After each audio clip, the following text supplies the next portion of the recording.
Welcome back to Presidents in Politics. I'm one of your hosts, Professor Caleb McGee, joined with my fellow co-host, former Congressman Ross.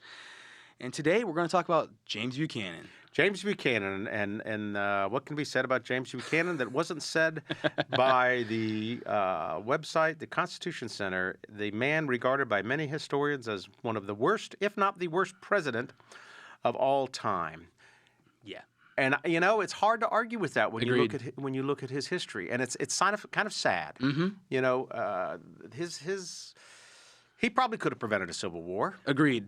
At least could have mitigated it greatly. Yes. And when you go back and you look at him, it's interesting because he was self-educated to an extent, became a lawyer, and was apparently a good orator. And then he served in politics, I think, for almost 40 years. Yes. Which probably gives the credence to the argument that maybe we don't need career politicians being presidents. But he was a product of his own demise because he couldn't make a decision. Never could. And he was a people pleaser to the extreme. Yeah.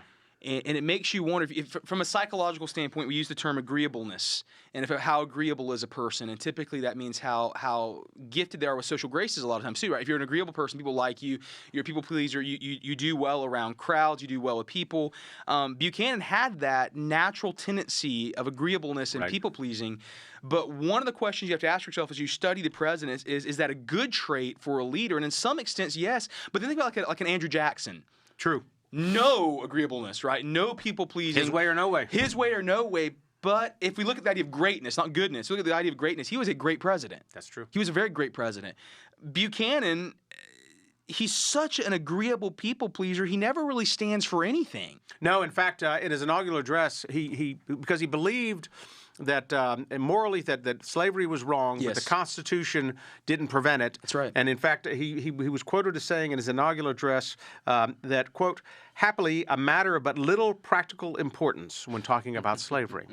I mean, here you're at the height of what's going on with the expansion of America, whether we should have slave or free territories. And here he is saying, happily, we don't have to worry about this. Right. Which is so out of touch with reality. And to say that the Constitution does not prevent oppression of humanity is just absolutely absurd. Of course, it took a civil war and the 13th and 14th Amendment to change the course. But this guy, he was a Northerner who endeared himself to the South. A doughface, as they would have called him. Yes. And in fact, he put his cabinet together of both Northerners and Southerners, thinking that would balance out, and it became a disaster. Absolutely. Actually, and at the time when he finished office, 6 states had already seceded from the Union, and which he does nothing about. And interestingly enough, when he was later asked about this, he said that him intervening in the South would have been equivalent to him intervening in Russia or Brazil. He had no authority. It's absolutely absurd. It is absurd. And and I wonder if he wasn't more interested in the title than he was the responsibility. Agreed. And the reason I say that is because at the time of his presidency, and one of the reasons I think that he said that about slavery in his inaugural address, is that the Dred Scott decision was coming down. Now, a little background on Dred Scott. Dred Scott was was born a slave, married a slave, moved to St. Louis, Missouri, a free state, and in 1846 sued for his freedom. That's correct. And said, look, I now live in a free state, therefore I should be free, and so should my wife. It took 11 years, finally went to the Supreme Court, and Justice Roger Taney, and a despicable, and this is the thing about that Dred Scott decision, is that there's if you look back at history, there's rumors that James Buchanan may have tried to influence this decision to protect. That is correct. And then the Dred Scott decision under Justice Taney comes back and says, African Americans cannot be citizens of the United States. Slavery is not prohibited by the Constitution. Everything that Buchanan wanted, which of course set the stage for the Civil War that ensued thereafter, because it was such a terrible opinion. Yes, it's just it shocks the conscience today that you think we could even have a Supreme Court. Probably the worst decision by the Supreme Court in its history. Completely agreed. And one of the things I find very interesting about this, and you and I have talked about this a lot, is the lack of historical understanding by these men. They didn't know history. Now, they knew law, they knew their political science of the day, but they had had no understanding of history. It's one of the reasons why we emphasize history in our classes. Amen. Right? We love history. Amen. And what I find really, really interesting here with Buchanan and with Justice Taney is that as they look back, they'll say the founding fathers never intended black men to be considered citizens. That is utter hogwash. Absolutely. If you look, in fact, at this time period, the early founding fathers freed black men would have had the right to actually vote under the original, if they own land, that is, under this original. That's very controversial, but I think there's some good research to lead to that precedence. So to look back at these early founding fathers, say they never intended for black men, black people, African Americans to be free, that is unheard of to say they didn't have the right to be a citizen. Absolutely. And when you look at what was going on in the debates, not only in the Constitutional Convention, but also in the first Congress, there were these abolitionists that were just dogged. In fact, Yes. the state of the colony of Massachusetts, the state of Massachusetts, which was a free state, were anti-slavery. I mean, Yes. it was always at the forefront, but in order to effectuate a constitution and a system of democracy, give and take was had. And I like what you talked about, the fact that actually Buchanan leans on the Supreme Court. So we know for a fact that he starts asking to know ahead of time what the decision is going to be. And then more than likely, he actually influences Taney in which way to take this. Yes. And this is where we talk a lot about this idea of the judicial branch being apolitical. Yes. And this is so significant. I think we Independence of the miss this judiciary. idea, right? This is the reason why I hear students all the time, when I vote, why doesn't a judge have an R or D next to it? Why don't they say Republican and Democrat? Because the judiciary is supposed to be above party sentiment. Absolutely. This is the way the Founding Fathers wanted it, and it's so significant that we continue this. And there's a lot of talk right now about aligning judicial powers with a party, and that is dangerous. It's very dangerous. It's very dangerous. If we don't have an independent judiciary, we are lost as a democracy. Agreed. As a republic form of democracy, we can't exist. We have to have that objective, independent judiciary in order to assess what is right and wrong based on the Constitution. And the danger is, as society is becoming more and more polarized, which has done this throughout history, right? It's like waves. There are times that society becomes polarized and times we become more unified. That happens throughout American history. We're at one of those peaks of being very divided by politics yet again. And the danger is finding individuals who are truly apolitical, if we can use that term, who are not going to stand with either one part or the next. Right. How are we going to be able to find those judicial members? How are we going to be able to find members who are going to stay truly loving to the law and not holding to party loyalty? I think that's going to become harder and harder. Oh, I think it is already. And the more you hear the allegations about, legislating from the bench, which has happened, there's Yes, no it question has. about that, the worse it makes it to get impartial people to become, Agreed. judges and justices. One of the things you talked about at the beginning that I really liked is Buchanan looked really good on paper. He was a politician. He had served in both chambers of Pennsylvania. He had served in the Congress, Secretary in both of chambers. State. Secretary of State, Minister to Russia, Minister to Great Britain. Yeah. He had everything on paper that you want to be a leader, and then he is the worst president that's ever been. And I thought a lot about this, and there's a huge difference between looking good on paper and performing well. Right? Yes. Oh, yeah. There's a big difference. I always tell my students this, and I think this is very true. There's a big difference between intelligence and education. Well put. People can be naturally intelligent without any education. And I've met people that are incredibly educated, have almost zero intelligence, right? Now, the real gift is if you have both. If you're intelligent and then you put education on top of that, then you can have a really, really great mind. But we think about someone like Buchanan. On paper, he has everything that you're looking for, but he has zero leadership. I guess he doesn't have the intangibles. And that's one thing that's challenging with leadership is how do we find leaders that have the intangibles? And you played sports. There are guys that, when they go through the compound, they don't have what you think you need. They don't have the speed, the strength, but you put them on the field or you put them on the court or wherever, and they've just got that it factor. They've got that intangible thing. Yep. Buchanan did not have that. He did not have that at all. In fact, when he was Minister to Great Britain, he was the one that authored the Ostend Manifesto. That's correct. I actually have a copy of that. And Really? I did. I brought you a copy if you want one. Thank you. It's bad when we start pulling things out, Yeah. But it's interesting. He actually is part of the debacle with Cuba, of course, getting this. And he makes the statement, I find this super interesting, that he says that Cuba has become an unceasing danger and permanent cause of anxiety and alarm. And as he goes on, he says that North America, as its republic, will never be free or away from danger until Cuba is part of the Union. He says it's just as important as Florida is. And he completely builds this thing up. I think this is like 13 pages. He drafts this. He writes this. Yeah. And then he sends it over to the president. And it's used then to pressure Spain into giving Cuba up. And all it does is just take Cuba off and Spain off. And we completely distance ourselves even more. And this is what Buchanan did. Yeah. He did not have the ability to actually execute when he wanted something done. I don't think he was sure of himself Me neither. at any time. And you know, I did some research to say, you know, he was born into a Presbyterian family, Yes. Scottish Presbyterian family. Yes. His father immigrated from Ireland. Right. Yeah. And never married. No, only bachelor. Only bachelor president. There's a lot of stuff that floats around his life because of that. Yes. But what I found two quotes. It was interesting. When one he said, this is in 1860. I hope I am a Christian. I think I have much of the experience which you describe. As soon as I retire, I will unite with the Presbyterian Church. And then while in office, he said, I must delay for the honor of religion. If I were to unite with the church now, they would say hypocrite from Maine to Georgia.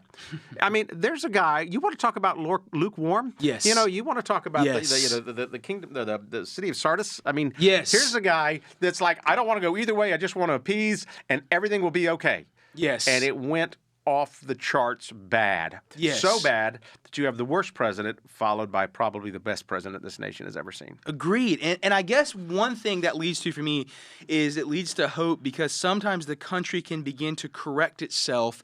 Yes. They vote in Buchanan, the worst that could ever be, and then the country corrects itself and votes in Lincoln.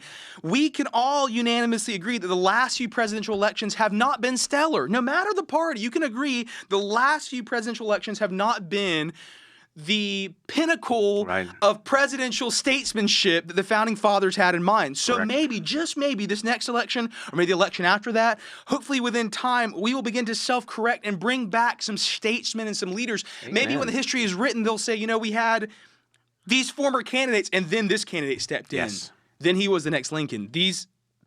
This could be the Buchanan era. That's true. Because what did you have? Like 20 years of not really good presidents. Not at all. And then a debacle, the disaster of the Civil War. Yes. But had it not been for Abraham Lincoln, who we'll talk about next week. Yes. Which, I mean, I'm looking forward to getting to actually a president we like. Yeah. It's a shame about James Buchanan. And It is.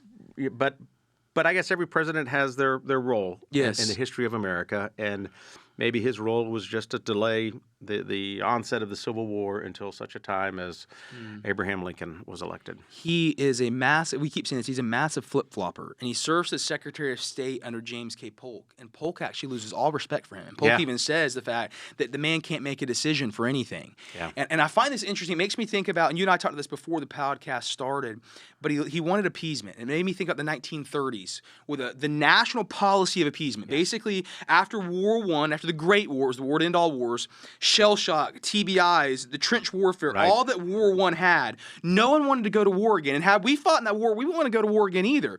So in the 30s, the interwar year period, we have what's called the policy of appeasement. Whatever people want, they can have. Whatever any foreign power wants, they can have. We're not going to stand against anyone because we don't want to go to war again. And it sounds good on paper, but what does that lead to? It leads to the rise of Hitler and Nazism. It leads to the rise of Mussolini. It leads to the rise of the Imperial Japanese Army taking over the entire South Pacific. And before long, the threat that was small here grew to such an extent that we have a Second World War that is so large that now America has to come in and fight and lose millions of men. And you ask yourself, have we dealt with the threat early in the 30s or maybe the late 20s where we have ever reached the point of the cataclysmic level of the 40s and of a Second World War? And it makes us wonder as we look at the geopolitics of today's time. Amen. Here we go. How much are we leading to appeasement yet again? Let's make everyone happy, give everyone what they want, and delay the threat. But the longer you delay the threat, the greater and the more serious the threat becomes. And we're living that now, as what we saw just happen in Israel. Absolutely. And, you know, the forces of Iran and how they were influencing, and you watch how we've had a policy of appeasement. We had a policy of appeasement against Syria in 2012 when we said, you know, the red line, and that nothing ever happened there, and they use, gas, against their own civilians. We're repeating history again. Over and over again. And Because we no one need- knows history, for one thing. No, but history will tell us that we need leaders who will make decisions. Decisive. And go forward on them, because you can't appease other nations constantly and expect there to be peace. And I think it's important to understand as leaders, or maybe as future leaders listening to this podcast, people aren't going to like you. That's true. It's just, my granddad used to make this statement, and I find this so powerful. Anything that moves creates friction. Just the fact that you do something, you're going to create friction and you're going to make people unhappy. Lincoln had horrible poll reviews in his time period. Yeah. So did Reagan. So did Ford. There's so many. So did FDR for a time period. Now he stayed pretty popular. He's one of the few anomalies to that. But these great presidents who led during national wars and problems, they were a lot of times hated in their time period. And if you stand for something, no matter what it is, you're going to be hated. So be sure in your convictions and then go forward despite the criticism. Yes. Buchanan couldn't do that. Nope. He couldn't, and I think that's why they use him as the standard of the worst president. And compare him to that. What other presidents were worse than Buchanan? None, probably. And again, here's a guy who was probably nominated for president because he was never in the country. That's correct. He was doing diplomatic services. He's in Russia. He's in England. He's all over the place. And by default, they nominate him, but the good thing about him is he promised he would only serve one term. That's correct. And he lived up to that. That's a good thing. Yes. Yes. And then I think he makes that really famous statement as he's leaving, Lincoln's coming in. I hope you're as happy coming in the White House as I am going out of the White House. Yeah, and any president who has to write his memoirs defending, and I forget what the title of it was. Mr. Buchanan's admission on the eve of rebellion. Yes. And the entire book is a blame game.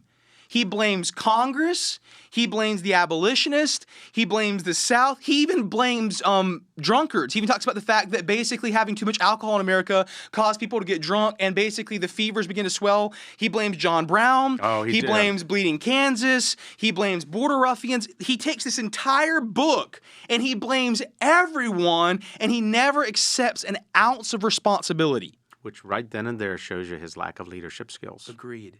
There's a really famous guy in today's time, and he's gone on. He's taught some master courses. He's written some books, Jocko Willink, and he wrote a book called Extreme Ownership. Yeah. I read that book years ago.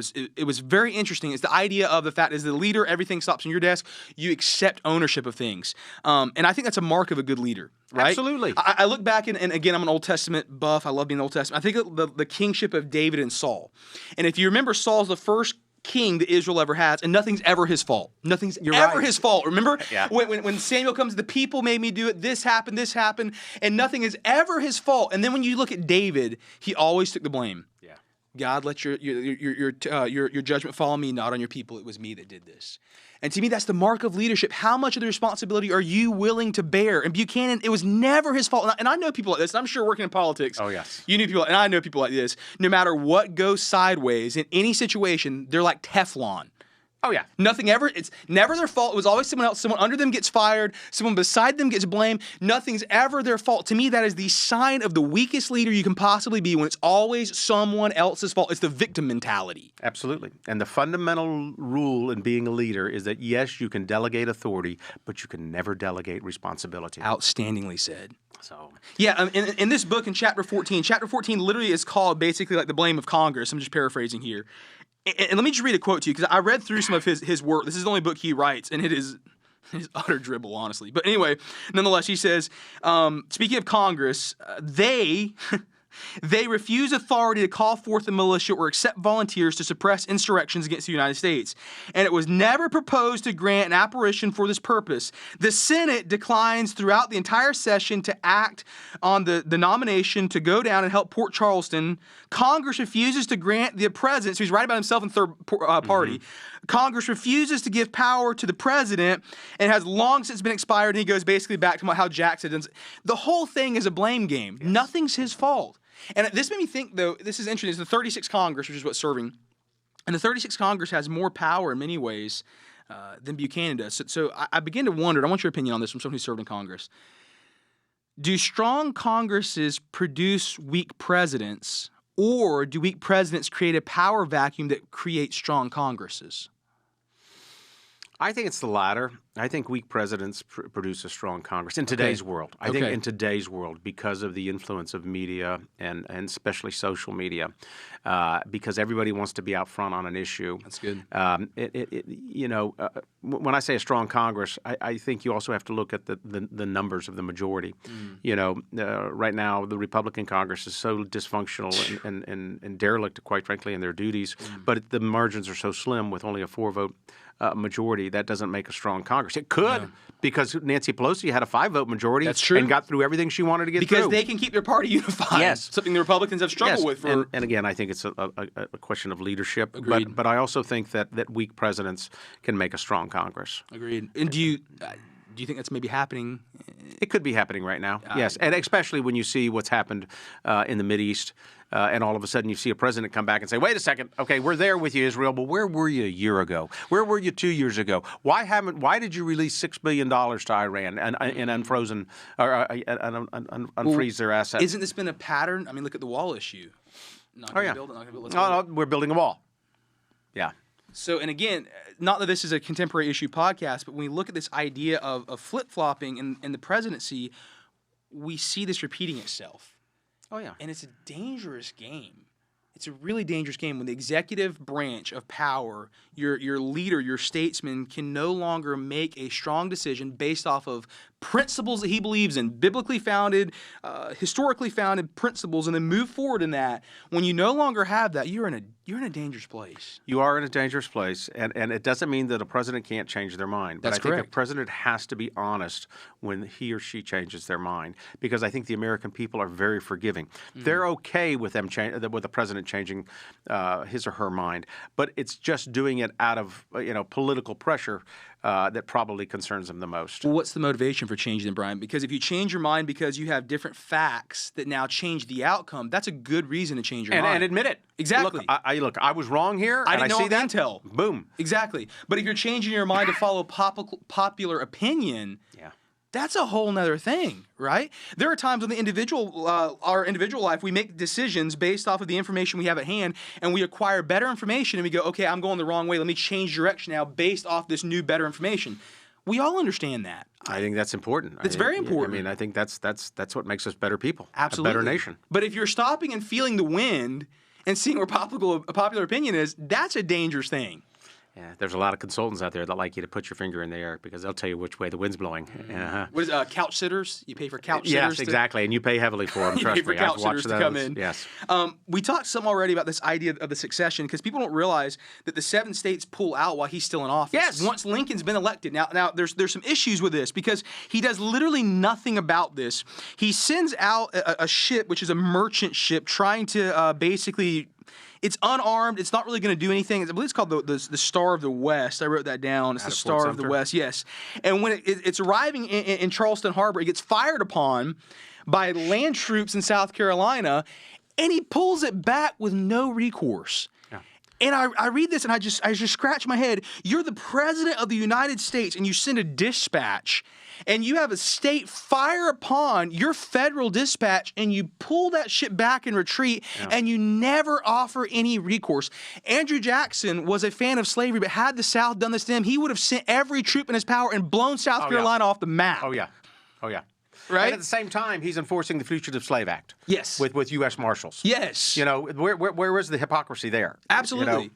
Absolutely. Just, And I think in some ways, as you said, he's remember one of the things that God said to Saul, the kingship of Saul, is that through the prophet Samuel would say to Saul, your problem is you're small in your own eyes. Mm-hmm. And I think of Buchanan, and as you said, he was never settled as a person. He's small in his own eyes. Yeah. I think he has personal insecurities that make him a very poor leader. He can't ever set his mind on something and actually move forward. And we see this throughout the presidency of Buchanan. But when these 7 states pull out, those are mainly his friends down in the South. Yes. He doesn't know what to do. He doesn't want to go to war with his friends. The North doesn't really like him anymore. So he's caught in this stalemate, and he just bides out his time for the last few months until Lincoln's to come in. And then throws it all on him. And then blames everyone in the even blames alcohol, blames Amazing. everything in the entire country except himself, and never admits to a scintilla of fault. Yep. So America is not as pure as we think it is. No, it's not. We have our faults, and we have bad leaders. Yes. By the way, we talk about his being the only bachelor. He actually was engaged when he was young. Yep. At the age of 28, he's engaged to Ann Coleman, who's 23. And they have this little tiff, and historically, no one knows what the tiff is about. Right. Ann Coleman's father hates Buchanan. Buchanan kind of needs her because it helps his presidency. It checks all the boxes, right? Well, they get in this fight, and Ann Coleman goes back to her parents' house, and then she mysteriously dies. Most people believe she committed suicide. Buchanan mourns her, and then he'll never date, get engaged, or get married ever again. Yeah. He's the only lifelong bachelor president in the White House. And again, there's a lot of rumors about his personal life, but he is a very ineffective leader. And one of the things I often wonder is, did not having a first lady, not having someone close to him to spring ideas off of, to be his countenance, did that maybe impact his ineffective leadership? I don't know. Well, I can tell you from personal experience, it darn sure would me. Me too. My wife and I, we were a team. I mean, Agreed. She wasn't necessarily involved politically, but she was the best, front person for me to make people welcome and make sure that things went the way they were. We made a good team, and I think that enhances your ability to be a good leader. I completely agree. There's been so many times that I'll go to my wife and use her as a sounding board and talk to her, and sometimes even just talk to her, you realize how dumb you are at the absolutely. time. And sometimes they'll help me like, hey, this. My wife's so gracious. She's so gracious. She'll be like, that's probably not the best way to say that. She kind of tempers out that Irish temperament at times, right? Yes. And I think that's the reason why God gives that to us. And you look at this idea of Buchanan, and I'm like, is that one of the reasons why he was so ineffectual as a leader? Yeah, again, not having not exercising his faith, and relying totally on himself, and not being able to make a decision was just a recipe for disaster. I agree, and that's what happened. And I want to talk about his faith because you already brought this up, and he does struggle with this, and he does talk about the fact that he's basically not a follower of Christ, at least not throughout the majority of his life. He wrote a letter to his brother, which is kind of coming off what you said. He said, "I can sincerely, for myself, say that I desire to be a Christian, but I'm often haunted by the spirit of skepticism and doubt." And then later he would go on in this letter and he would make the statement, he would say that he identified more with a person in the New Testament who would say, "Lord, I believe, but help my unbelief," than any other character in the New Testament. Now, the end of his presidency in 1860, during the final months, he will actually go to Reverend Paxton, who was a pastor of the First Presbyterian Church of New York City, and he will sit down with him, and for 2 hours in complete privacy, no Secret Service, no nothing, he will deal, of course there isn't Secret Service this time, he will deal with this pastor for 2 hours, and it says that he answered all his questions, but he still would not publicly be known as a Christian until he leaves the White House. Upon leaving the White House, finally he is baptized and joins the Presbyterian Church. Wow. But it's something that he will struggle with throughout his life, this idea of his faith and what does he really believe about the Lord. And you see this idea of he's not grounded biblically. He's probably not too knowledgeable historically. He doesn't have a partner in life and ministry. There's so many things that's just playing into making him an ineffective leader. He kind of had the recipe for disaster. Yeah, I think you're right. Very shallow. No wonder he was ineffective. Yes. I have this from his inaugural address, and I find this so applicable to where we are. This election was a heated election. It's going to lead to the Civil War, of course, after his. Right. And as he's talking about the electoral process, he said this: "We have recently passed through a presidential contest in which the passions of our fellow citizens were excited to the highest degree by questions of deep and vital importance. But when the people proclaimed their will, the tempest at once subsided as all was calm. The voice of the majority speaking in the manner prescribed by the Constitution was heard, and instant submission followed. Our own country could alone have exhibited so grand and striking a spectacle of the capacity of man for self-government."